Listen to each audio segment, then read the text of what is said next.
Okay, so I already finished the job, but I was just at a Carrier Infinity system, which I've never had any experience fixing before. But last night the thermostat had said system malfunction, so the customer reached out to Mike, and Mike texted me, said I'd be going there. I went there, it was working fine. I put it in test mode because I was reading up on it last night. It said you could test it and it tells you what's wrong. I didn't get anything wrong in test mode.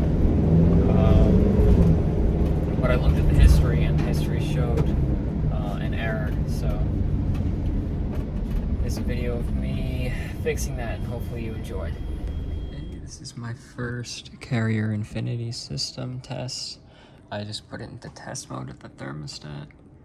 And it is telling me my voltage, my airflow, what mode it's in, high, cool, outdoor temperature, blower RPM, static pressure, and I'm monitoring it because it showed a malfunction last night. And I'll see if I find anything abnormal. Okay, and now it is in low cool. Lower CFM, lower static pressure. So we'll see what happens. Okay, so while nothing happened, I did go through the history, and my last 10 events are high pressure lockout. So I'm going to take a look at the outdoor unit. The time and date's wrong, so that's fine.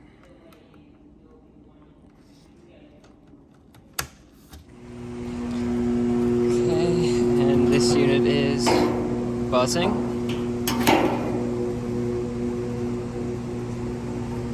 I had to give it a little spin to get the fan motor going, so that would explain our high pressure. Very, very hot. So first thing I'm going to do now is check the capacitor. Also going to take a look at this coil. Without a doubt needs a cleaning. Okay, so here's our capacitor. I got my meter set to microfarads, nanofarads, it adjusts accordingly, and we're rated for 45.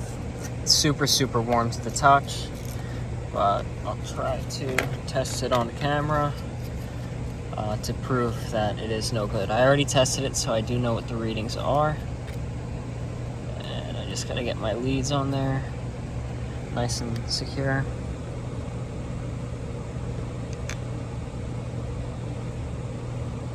We are dead on our fan side. Go to our Herm.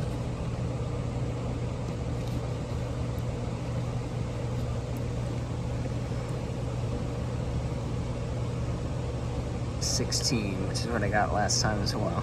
Tested a few more times just to make sure, but looks like they're gonna need a new capacitor and the coil cleaning. Okay, so I talked it over with the customer. Gonna get a new 45 capacitor, Titan HD, and I'm gonna clean the coil, so I'll get my coil gun out, my coil cleaner, and start getting to work on that. Okay, our new Titan HD is in place with the microfarads visible. I'm gonna put this cover back on while I wash it. I'll blow this out a little better, get some of these cobwebs out of here, and I'll disassemble this coil and clean it off really well.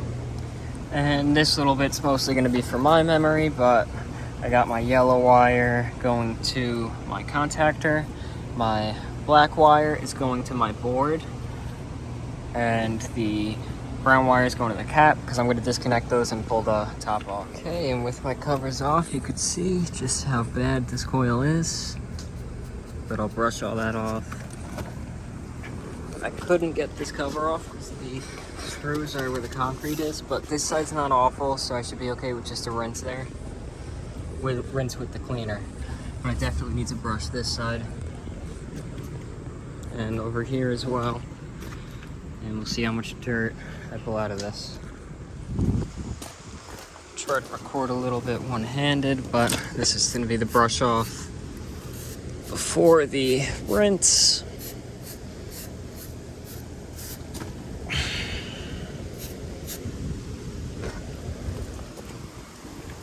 going to the other side now because of the wind. It's blowing it all right onto me.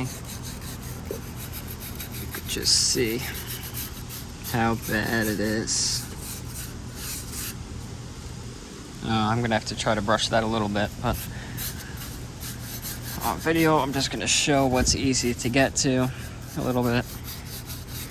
But I'll do this for the whole thing, and then I'll rinse it, add cleaner, and rinse again until it's clean. And even the sides that don't look dirty just have a ton of dust coming off of them. But I'm pretty much done brushing it off. I'm gonna go with the rinse with water. Then I'll apply the chemical and give it a good rinse. Okay, so I just sprayed it really nicely with the foam. Going back to the truck to grab more gloves because I don't like to work around this without gloves because it burns. The foam's already starting to drip down really brown, so hopefully I can get it a lot cleaner. I'm sure it won't be perfect because it's fairly old, but see how good I could get it. And then we'll run it, and hopefully it runs okay without any issues. Okay, I don't know how well the camera can pick it up, but I am getting some pretty murky water. Pretty brown water, even though I brushed it off really well. So I'm just gonna keep rinsing it until my water runs clear, and it should run a lot better. You gotta be able to see how brown that water's coming out.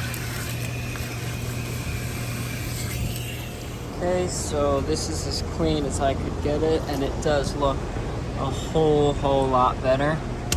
But you could see that those little black things, it's not plugged, it's like stains on the metal. So air and water does flow through nicely, but heat transfer won't be as great as day one. It'll be a lot better than it was before though. I'm gonna put it back together. I rinsed out my coil gun. You can see nothing drains here, and we'll turn it on. And again, I put it in test mode. You can see that coil temperature is way down because it's wet right now. But I'll make sure I don't get any errors or anything like that. And we should be good. Okay, the system worked in test mode, waiting for the delay so I can turn it on cooling and test the temperature. My return is going to be roughly 76. And as soon as that unit kicks on, I can take my temperatures. Okay, our condenser came on. Just need to find a register somewhere, and it's up high. Put it in hold mode. Here's my temperature. 56, return of 76 is 20 degrees, which is perfect. So I am going to clean their other coils while I'm here and check all the capacitors while I'm here, but that's going to be it for this video. I'm not going to record the same process over and over again. So hopefully you liked the video. If you did, like it, comment any questions or criticisms or feedback, and subscribe. Thanks for watching.